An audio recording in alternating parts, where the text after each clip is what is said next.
Oke, untuk materi yang selanjutnya yaitu kapan sih menggunakan metode kualitatif? Jadi penelitian kualitatif itu biasanya digunakan ketika ini saya jelaskan dulu per poinnya ya. Masalahnya itu perlu dieksplorasi. Lalu yang kedua itu ingin memahami makna dan pengalaman manusia secara mendalam. Lalu yang ketiga itu ingin mendengarkan suara partisipan. Lalu yang keempat ingin memahami konteks atau latar belakang sosial. Lalu teori yang ada belum cukup menjelaskan dari fenomena yang akan dikaji. Lalu peneliti itu ingin menulis dengan gaya naratif dan fleksibel, dan juga peneliti itu ingin menjelaskan hasil kuantitatif itu lebih mendalam lagi. Nah, jadi sebenarnya penelitian kualitatif itu digunakan ketika sebuah masalah atau isu perlu dieksplorasi lebih mendalam. Itu kata kuncinya, intinya. Jadi bukan hanya sekedar diukur dengan angka, tapi ya perlu dieksplorasi lagi lebih mendalam. Nah, untuk pendekatan ini itu cocok apabila peneliti itu ingin memahami makna, pengalaman, dan pandangan seseorang terhadap suatu fenomena sosial. Nah, eh, kita bedah satu-satu. Jadi untuk yang pertama tadi kan eksplorasi ya, tentang eksplorasi. Jadi mengapa sih kok perlu eksplorasi? Nah, ketika kita melakukan penelitian itu kan pasti ada sebab akibat. Maksudnya kita disebabkan karena ya yang pertama ada kelompok atau populasi tertentu yang ingin kita pelajari lebih mendalam. Lalu yang kedua ada variabel atau faktor yang sulit diukur secara kuantitatif. Jadi mau nggak mau kita harus pergi ke kualitatif. Lalu ada juga suara atau pengalaman orang-orang yang selama ini tidak terdengar. Silence voices atau istilahnya. Nah ini artinya penelitian kualitatif itu membantu peneliti memahami situasi secara langsung dari orang yang mengalaminya, bukan berdasarkan data statistik atau teori semata. Jadi kualitatif itu lebih ke mendalam dan juga langsung gitu ke objeknya. Oke, selanjutnya ini memahami masalah secara mendalam. Jadi kualitatif itu digunakan ketika peneliti membutuhkan pemahaman yang lebih kompleks dan juga detail terhadap kasus yang akan diteliti. Nah, hal ini tuh biasanya dilakukan dengan cara kayak berinteraksi langsung, mendengarkan cerita langsung, terus mendengarkan pengalaman pribadi mereka, lalu mengunjungi tempat tinggal atau juga tempat kerja yang akan diteliti. Lalu yang ketiga tadi memberdayakan partisipan. Nah, ini penelitian kualitatif itu dilakukan untuk memberikan ruang bagi individu agar suaranya itu terdengar. Terus juga bisa mengurangi ketimpangan kekuasaan. Lalu yang keempat, gaya penulisan yang fleksibel itu jadi maksudnya penelitian kualitatif itu sering menulis hasil penelitiannya dalam gaya naratif, cerita, puisi, atau bahkan biasanya drama agar makna pengalaman partisipan itu bisa tersampaikan dengan lebih hidup. Jadi kayak real gitu langsung. Lalu juga tidak kaku biasanya seperti laporan statistik gitu. Nah, untuk yang kelima tadi memahami konteks. Ini penelitian kualitatif memperhatikan konteks atau latar tempat terjadinya fenomena. Misalnya rumah, keluarga, atau tempat kerja.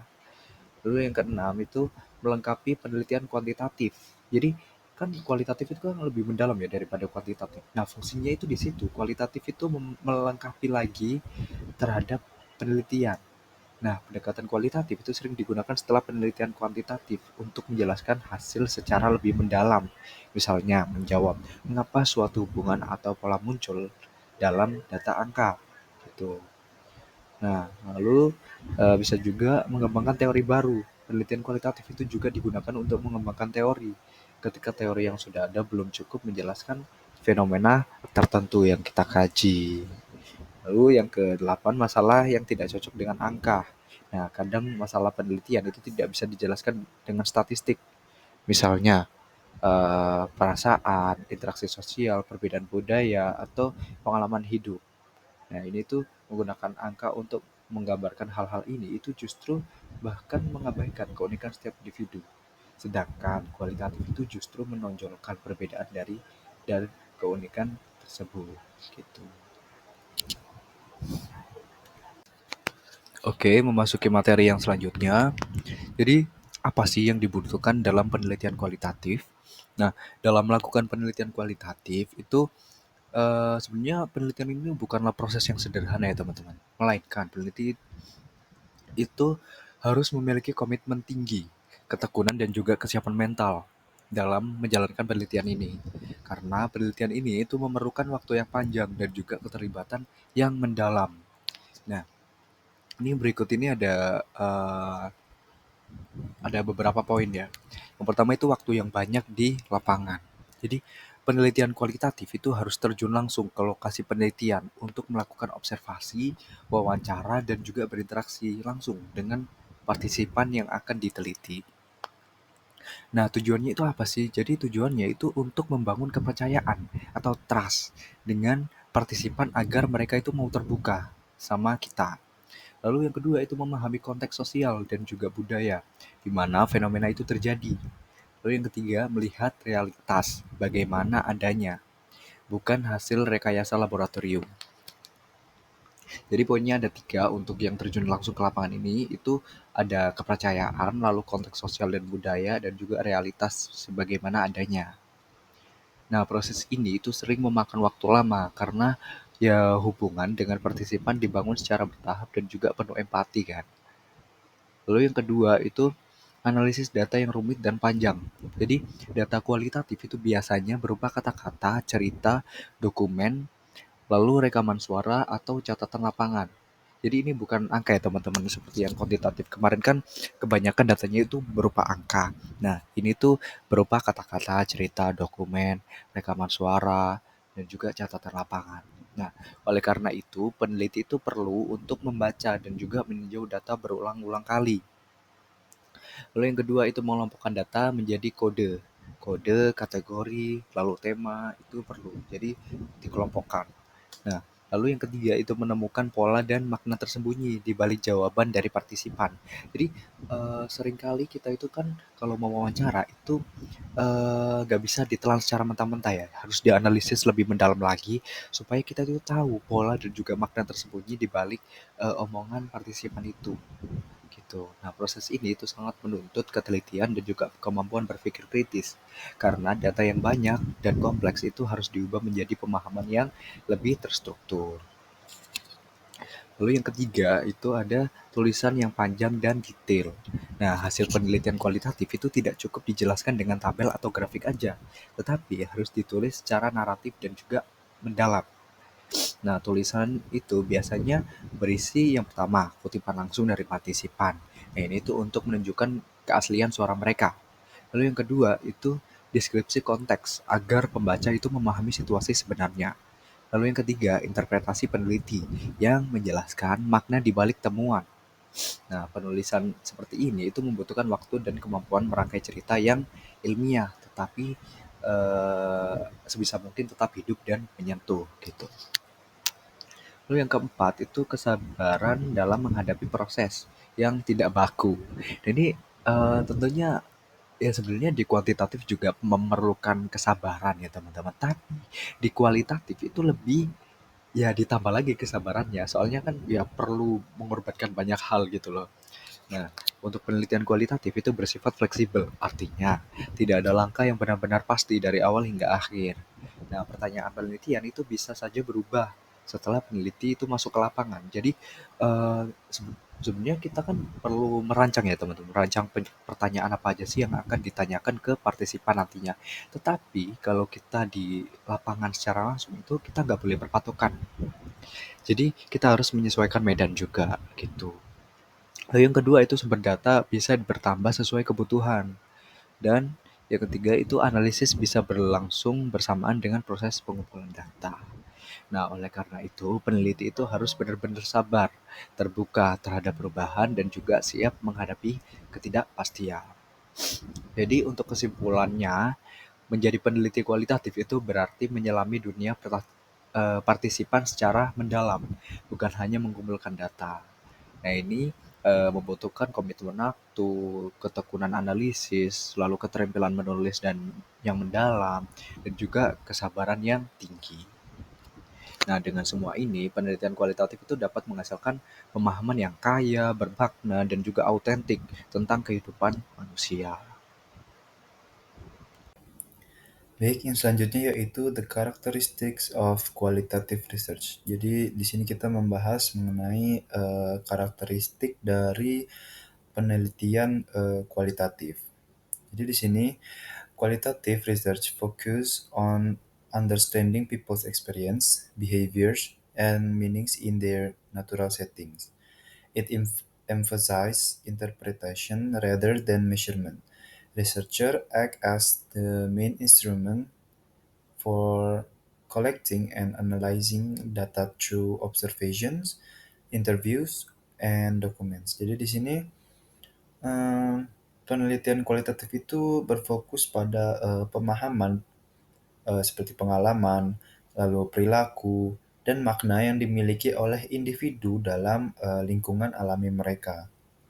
Jadi, penelitian ini itu, lebih menekankan pada interpretasi daripada, pengukuran. Jadi, para peneliti itu berperan sebagai alat utama dalam pengumpulan dan analisis data melalui seperti, observasi, lalu wawancara, dan juga, dokumen, seperti itu.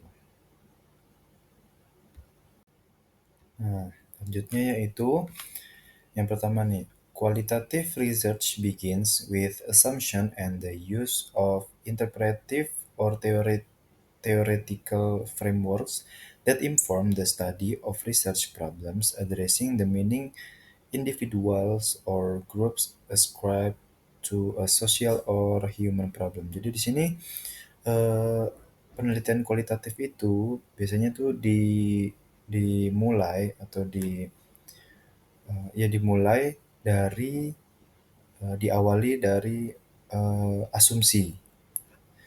asumsi, dan juga penggunaan dari interpretif atau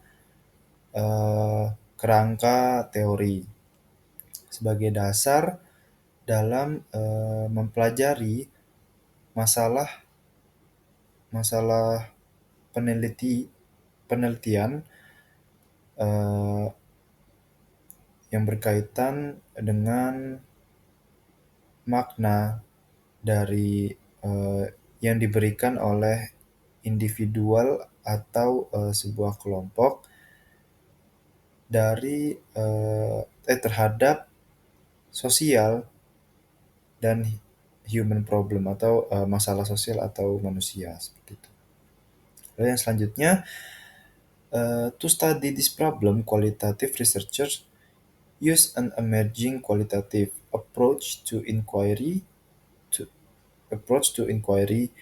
the collection of data in a natural setting sensitive to the people and places under study, and data analysis that is both inductive and deductive and establishes patterns of them. Jadi, em, yang kedua itu peneliti itu ngumpulin data di tempat aslinya. Jadi peneliti itu biasanya langsung turun ke jalan untuk merasakan atau apa namanya langsung mewawancarai atau pokoknya sang si peneliti itu eh, mengulik apa yang terjadi di suatu lingkungan itu langsung terjun ke lapangannya. Jadi bisa ngobrol sama orang-orang di sana dan juga lihat situasi aslinya. Jadi artinya di sini tuh peneliti memakai natural setting. Jadi bukan eksperimen di lab tapi langsung terjun ke lapangannya. Nah, lalu setelah dapat apa ya? Setelah em, langsung turun ke jalan untuk mengumpulkan datanya, itu data tersebut tuh dianalisis dengan eh, cara bisa mencari pola atau tema dari semua jawaban-jawaban setelah peneliti tadi ngobrol-ngobrol sama orang di lapangan langsung. Nah, atau bisa juga kita itu sudah menyiapkan teori dan juga atau pemikiran awal yang bisa dibandingkan dengan jawaban-jawaban orang tadi. Nah, kalau yang cari pola atau tema dari semua jawaban itu, jadi kita eh, nanya-nanya dulu terus dapat jawabannya, baru kita cari pola dan tema dari semua jawaban itu namanya induktif. Sedangkan kalau eh, kita sudah menyiapkan teorinya dan juga pemikiran awal, lalu dibandingkan dengan jawaban-jawaban yang sudah dikumpulkan tadi, itu namanya deduktif. Itu. Lalu lalu yang ketiga itu the final written report or presentation includes the voices of participants, the reflexivity of the researcher, a complex description and interpretation of the problem, and its contribution to the literature or a call for change. Jadi, em, setelah kita analisis itu nantinya kita apa namanya membuat laporan atau menyajikan suatu hasil penelitian tadi, termasuk eh, pendapat orang-orang yang tadi diwawancarai, terus juga eh, termasuk dari peneliti itu sendiri. Jadi peneliti itu jujur tentang peran dan perasaan si peneliti itu selama meneliti itu kayak gimana. Apakah mungkin peneliti itu kehadiran peneliti itu juga berpengaruh terhadap apa yang sedang diteliti, itu disebut reflexivity. Nah, lalu juga em, setelah itu eh, diberi juga penjelasan yang dalam dan makna dari masalah yang diangkat tadi. Nah, setelah itu juga diberi saran atau ajakan untuk perubahan dari masalah yang diteliti tersebut. Lalu berikutnya yaitu karakteristiknya dari qualitative research ini. Nah, yang pertama yaitu natural setting. Jadi, qualitative researchers often collect data in the field at the site where participants experience the issue or problem under study. Jadi, penelitian kualitatif ini biasanya mengumpulkan data di lapangan, di mana di situ adalah tempat masalah oh, pengalaman masalah atau problem yang sedang diteliti dari partisipan. Lalu yang kedua adalah researcher as a key instrument. The qualitative researchers collect data themselves through examining documents, observing behavior, and interviewing participant. Jadi eh, peneliti itu jadi peneliti sendiri yang mengumpulkan dan menafsirkan data itu melalui wawancara, terus observasi dan juga dokumennya. Lalu selanjutnya yaitu multiple methods. Qualitative researcher typically gather multiple forms of data such as interviews, observations, and documents rather than rely on a single data source. Jadi eh, bisa juga peneliti itu memakai banyak metode. Jadi di sini peneliti itu memakai beragam sumber data. Jadi dari seperti yang disebutin tadi seperti wawancara, catatan atau mungkin foto dan dokumen untuk membangun pemahaman menyeluruh. Jadi nggak hanya dari satu sumber saja. Nah, lalu yang selanjutnya yaitu complex reasoning through inductive and deductive logic. Nah, qualitative researchers build their patterns, categories, and themes from the bottom up by organizing the data inductively into increasingly more abstract units of information. Jadi, uh, induktif dan sorry, jadi di sini peneliti itu mencari pola dari bawah yang seperti udah aku jelasin tadi, seperti ditanya-tanya dulu orang-orangnya, lalu baru dicari pola atau tema yang akan digunakan. Nah, itu berarti mencari pola dari bawah atau induktif. Lalu menghubungkannya dengan teori atau tema yang lebih luas atau deduktif. Lalu selanjutnya yaitu participants meanings. The entire qualitative research process, the researchers keep a focus on learning the meaning that the participant hold about the problem or issues, not the meaning that the researchers bring to the research or writers from the literature. Nah, jadi di sini eh, artinya tuh kita sebagai peneliti itu nggak boleh mikir eh, dengan apa ya. Jadi peneliti kualitatif itu berfokus untuk memahami makna yang dimiliki oleh partisipan terhadap suatu masalah, bukan makna versi peneliti atau teori. Jadi yang paling penting adalah cara orang yang diteliti memandang dan merasakan sesuatu, bukan bagaimana peneliti ingin melihatnya. Nah, lalu selanjutnya yaitu emergent design. Jadi dalam the research process for qualitative researchers is emergent.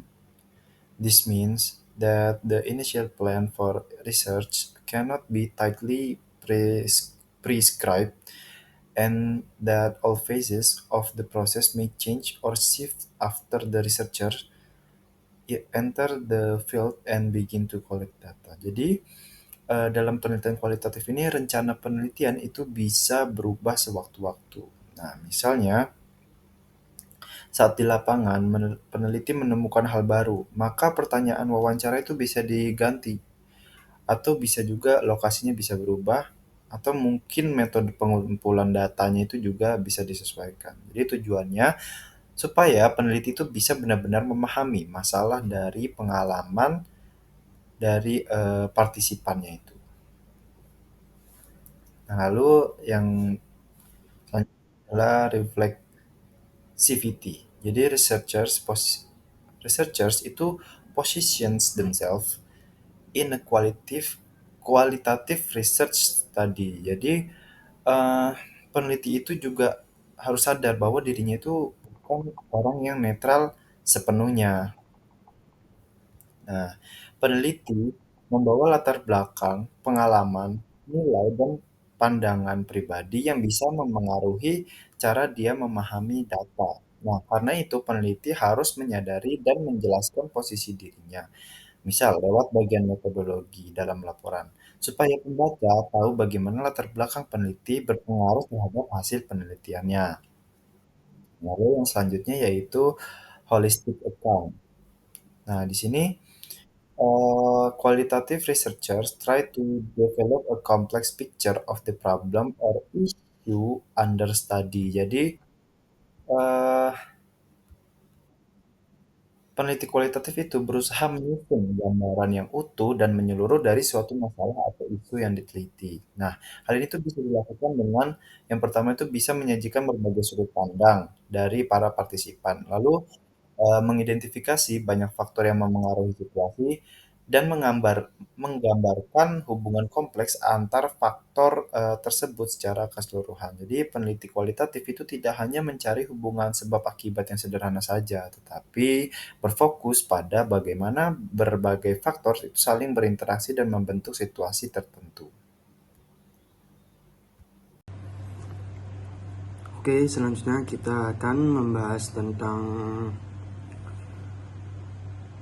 preliminary considerant, yaitu bagian ini itu menjelaskan tentang prinsip-prinsip desain yang digunakan peneliti sebelum memulai penelitian kualitatif. Jadi untuk penelitian kualitatif ini mengikuti alur metode ilmiah meskipun dengan pendekatan berbeda dari kuantitatif. Fasenya yaitu masalah, pertanyaan, pengumpulan data, analisis, laporan hasil. Selanjutnya ada step in the process, yaitu langkah-langkah umum dalam mendesain penelitian kualitatif, yaitu meliputi, yaitu yang pertama, yaitu menetapkan asumsi dan tujuan penelitian. Jadi dituliskan tujuan umum dan juga tujuan khususnya itu apa. Tapi ini operasional. Selanjutnya ada menentukan topik dan fokus. Jadi di sini tuh menentukan dari topik yang luas ke yang topik yang lebih spesifik. Selanjutnya yaitu merumuskan pertanyaan penelitian, yaitu merumus pertanyaan penelitian, yaitu arahnya gimana, terus bagaimana, dan lain-lain. Selanjutnya rancangan sampling dan juga recruitment, yaitu selanjutnya ada elemen-elemen yang muncul di semua fase penelitian, yaitu A, yaitu membentukkan narasi dan declamation. Yang kedua itu transparansi metode, yaitu dokumentasi, keputusan ontologis mengapa memilih partisipan, kapan berhenti, dan lain-lain. Selanjutnya yaitu posisi peneliti dan relativity, yaitu untuk buat refleksi memo yang menjelaskan latar belakang, hubungan dengan partisipan, intervensi yang mungkin terjadi. Selanjutnya ada isu etika atau elemen-elemen dalam semua fase penelitian, yaitu membahas bagaimana kualitatif terutama dalam pengumpulan data dan juga analisis yang harus dilakukan, yaitu yang pertama yaitu membentukkan narasi, yang kedua yaitu mengikuti tradisi ilmiah, yang ketiga yaitu latar belakang dan pengalaman. Selanjutnya yaitu ada isu etika di semua tahap penelitian, yaitu isu ini tuh tidak hanya muncul saat pengumpulan data, tetapi juga di semua fase penelitian, seperti perencanaan desain dan pelaksanaan dan juga publikasi beberapa isu.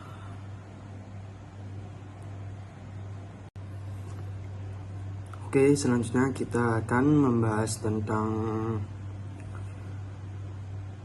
preliminary considerant, yaitu bagian ini itu menjelaskan tentang prinsip-prinsip desain yang digunakan peneliti sebelum memulai penelitian kualitatif. Jadi untuk penelitian kualitatif ini mengikuti alur metode ilmiah meskipun dengan pendekatan berbeda dari kuantitatif.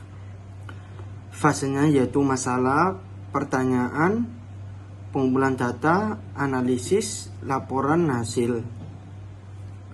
Selanjutnya ada step in the process, yaitu langkah-langkah umum dalam mendesain penelitian kualitatif, yaitu meliputi, yaitu yang pertama yaitu menetapkan asumsi dan tujuan penelitian.